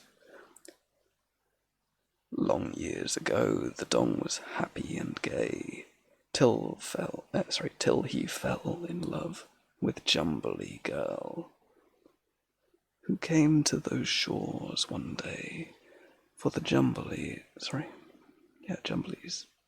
came in a sieve. I need to learn how to actually pronounce that because it can't be sieve. They did landing at eve near the Zamary Fid, where the oblong oysters grow, and the rocks are smooth and grey, and all the woods and the valleys rang with the chorus they daily and nightly sang. Far and few are the lands where the Jumbles live. Their heads are green, their hands are blue, and they went to sea and Sieve. We read that a while ago. I actually liked that one. That was in the book that you can see currently. Happily passed those days, while the cheerful Jumbles stayed.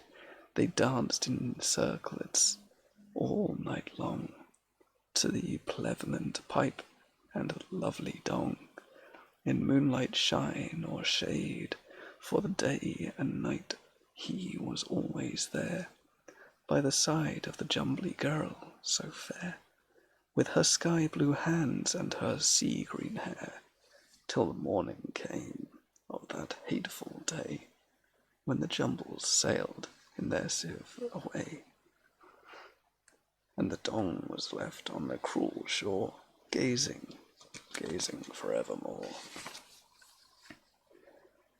Even keeping his weary eyes on that pea-green sail on the far horizon, singing the Jumbly chorus still, as he stayed all day on the grassy hill. Far and few are the lands where the Jumbles live. Their heads are green, their hands are blue, and they went to sea in a sieve. But when the sun was low and the west, the Dong arose and said, "What little sense I once possessed is quiet gone out of the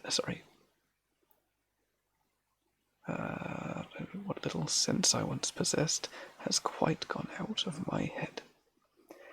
And since that day he wandered still, by lake and forest, marsh and hill, singing, "Oh, somewhere in valley or plain might I find my Jumble girl again.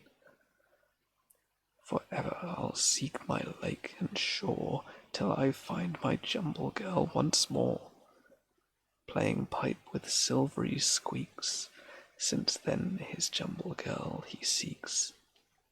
And because by night he could not see, he gathered the bark of the twang gum tree on the flowering plain that grows, and he wove him a wondrous nose, a nose as strange as a nose could be, of vast proportions, and painted red, and tied with cords to the back of his head, in a hollow round space at the end, with a luminous lamp within suspend.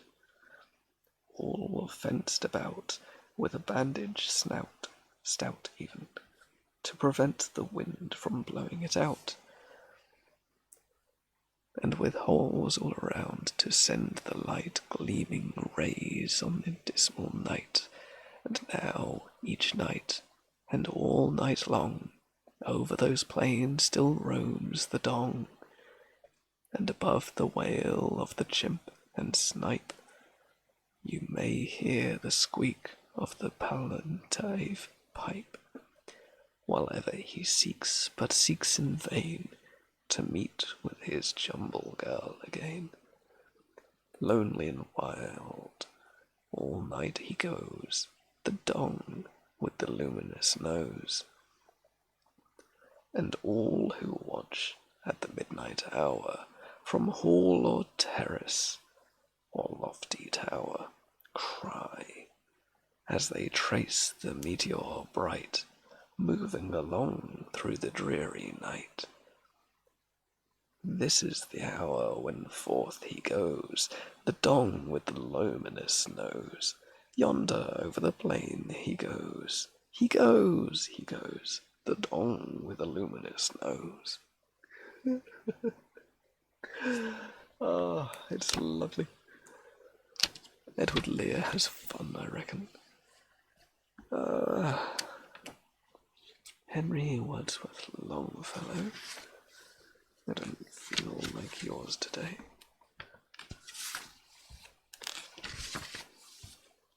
Although he seems to go on for a while.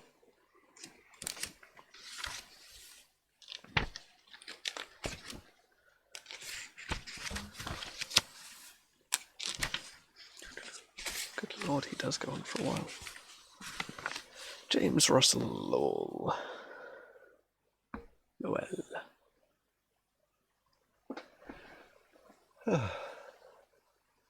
I think I'm going to round us off with 15 minutes more and then raid someone.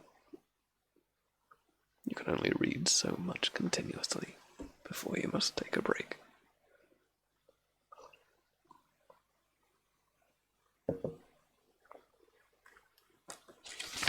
Let's find one that's a touch longer, shall we? Oh, that one looks like it may be promising. The origin of didactic poetry. Once more, this is James Russell Lowell.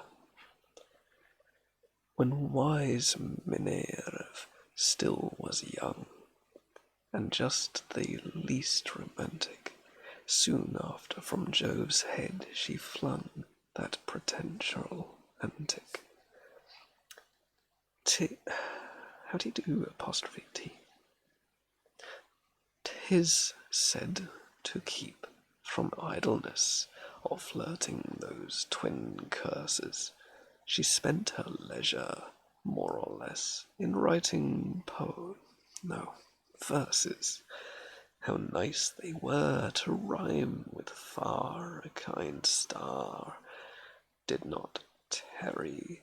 The meter too was regular, as schoolboys dot and carry, and full they were of pious plums, so extra supermoral, so sucking virtuous tender gums, most teeth enticing coral. A clean fair copy she prepares, makes sure of moods and tenses with her own hand, for prudence spares a man or woman, and sees complete and tied with ribbons proud. She hinted soon how cosy a treat it would be to read them loud. After next day's ambrosia, the gods thought not. The gods thought it not. The gods thought not it would amuse so much as humour Odyssey, but could not very well refuse the properest of goddesses that had read. So all sat round in attitudes of various dejection, as with a hem the queen of prudes began her grave prelection. At first pause, Zeus said, "Well sung, ask Phaetheus. He knows," says Phaetheus. "Sounds a wolf's among Adamantius Morinus. Fine, very fine, but I must go.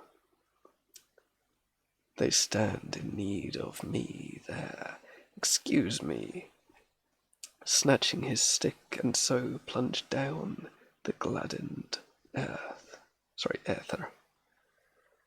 With the next gap, Mars said, "For me, don't wait, naught could be finer.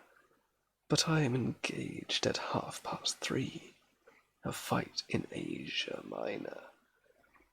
The Venus lisped, "I'm sorely tired. These duty calls are vaporous, but I must go.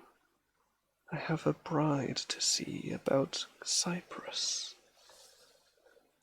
Then Bacchius, "I must say good-bye, although my peace in jeopardies. I meet a man at 4 to try a well-broke paw of leopards." His words woke Hermes. "Ah, he said, I so love moral theses, then winked at Habe, who turned red and smoothed her apron creases. Just then Zeus snored, an eagle drew his head, and a wing from under Zeus snored o'er startled Greece. There flew too many volumed thunder, some augurs, content 9, some 10, some said 'twas war, some feminine, and all that other maiden men would get precious. Proud Pale sighed, it will not do against the Muse, I've sinned, oh. And her torn rhymes sent flying through Olympus' back window, then packing up a purple clean. She took the shortest path thence, and opened with a mind serene a Sunday school in Athens. The verses, some in ocean swilled, killed every fish that bit to 'em, some Galen caught, and when distilled found morphine and resdium, but some that rotted on the earth sprang up again in copies, and gave too strong narcotics birth to decayed verse and poppies. How very bizarre. Years after, when a poet asked the goddess's opinion, as one whose soul is wings had tasked, in art's clear-aired dominion, discriminate, she said, betimes the Muse is unforgiving. Put all your beauty in your rhymes, your morals in your living. Ooh, so they made her turn bitter. That was quite fun.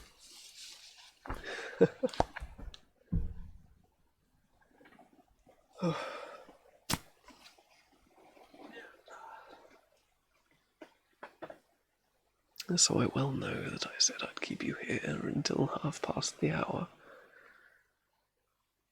But I do unfortunately lack that right now.